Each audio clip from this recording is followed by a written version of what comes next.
కానీ ధరణిలో కూడా ఏముంటది, వాళ్ళకి అమ్ముకోమని లేదు, ప్రొఫెషన్ అనేది రాస్తున్నారు.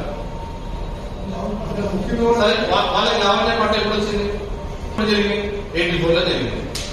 మళ్ళీ అదే ఒక సైడ్ ఏమో ఆయన 4-5 మాటలు మాట్లాడతారు, ఒక సైడ్ ఏమో గవర్నమెంట్ ఆయన చెల్లెకి జరిగినప్పుడు గవర్నమెంట్ ల్యాండ్ అంటారు, ఆయన చెల్లెకి ఉన్నప్పుడు ప్రైవేట్ ల్యాండ్.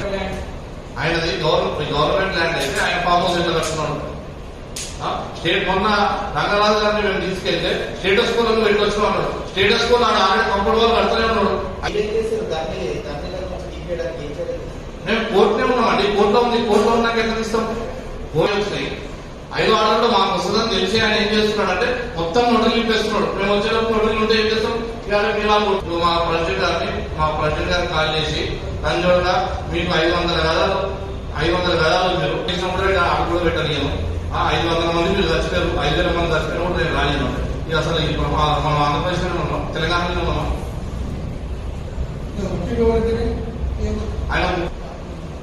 ఆయన చెప్పుకుంటాడు, అది మాకు తెలియదు, మేము ఎప్పుడు సుప్రీంకోర్టులో చూడలేదు.